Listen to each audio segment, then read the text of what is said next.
Katulad ba kita na nahihirapang magpatawad? Lalo na kapag feeling natin yung tao na yon ay hindi naman kapatapatawad. Kaso, yung unforgiveness sa puso naman natin ay nagresulta para mapuno tayo ng bitterness, ng anger, ng hatred, at ng lahat ng sama ng loob. Bakit it's about time na ipag-pray natin kay Lord na turuan tayo ng tinatawag na unilateral forgiveness.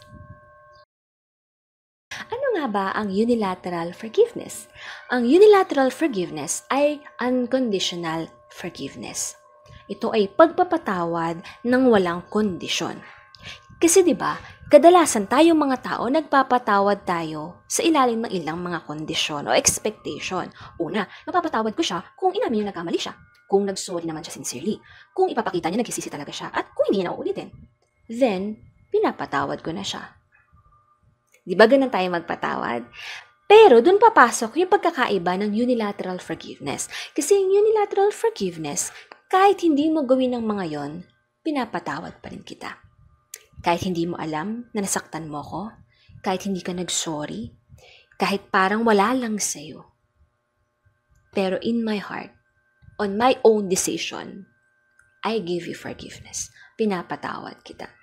That's unilateral forgiveness. Ngayon, kung ang point of view natin ay yung offense na nagawa sa atin, yung pain, yung sama ng loob, then totoo, yung unilateral forgiveness is parang unfair, para namang pagpakamartir yun.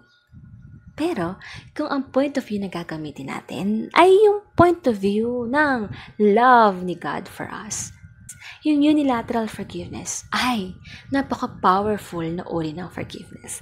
Kasi una, ang pagbibigay ng unilateral forgiveness ay pagpapakita ng Christ-likeness.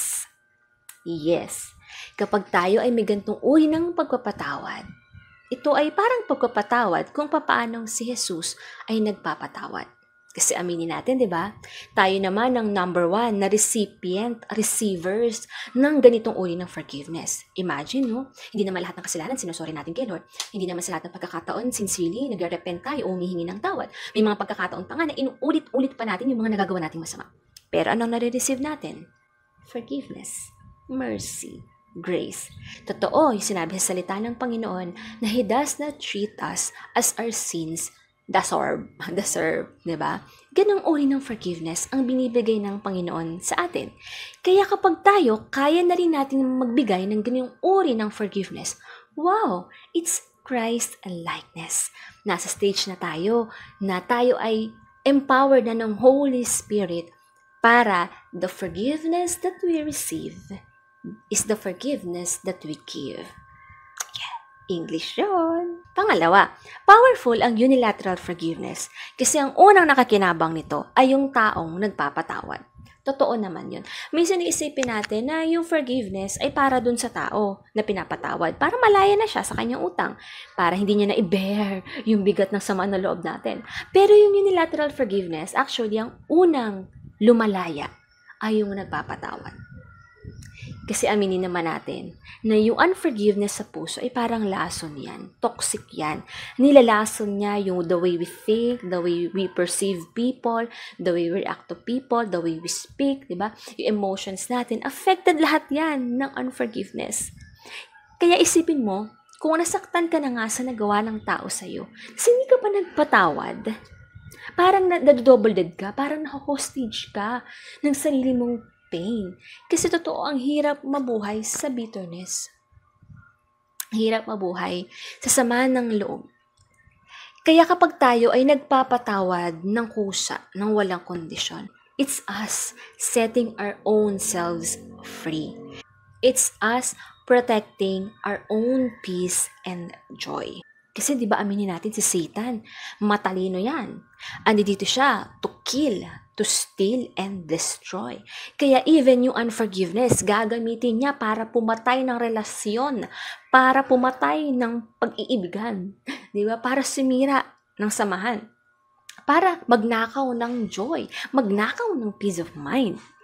Yun ang goal ni Satan. Kaya kapag may unforgiveness tayo sa puso natin, binibigyan natin siya ng foothold, ng stronghold, para nakawin ang fruits of the Spirit sa ating mga puso. Kaya napapansin nyo, yung mga tao na puno ng unforgiveness sa puso, sila yung mga bitter, sila yung mga nakasimangot, di ba? Naalala yung mga sama ng loob. Kaya sa halip na makapag-focus sa blessing, makapag-focus kay Lord, di ba? Pag nasa setup ng church, makapag-focus sa mga bagay na dapat ipagpasalamat kay Lord, na ma-magnify yung pain, yung offense.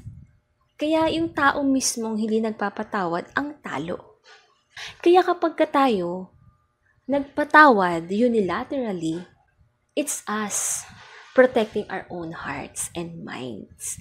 Na parang nilelet go natin kay Lord ang sama ng loob, nilelet go natin yung sama ng loob sa tao para ma-welcome natin yung peace of mind, yung joy sa heart natin, at iba pang mga fruits of the Holy Spirit na maaring nakawin sa atin kapag tayo ay hindi nagpapatawad. Kaya nga mga sweet souls, sana lagi natin maging prayer na tulungan tayo ng Holy Spirit ng Panginoon to exercise unilateral forgiveness. Hindi na nga lang para kay Lord minsan kung hindi para sa sarili na rin nating peace and joy. Yun lang mga sweet souls, hanggang sa susunod nating vlog. God bless you!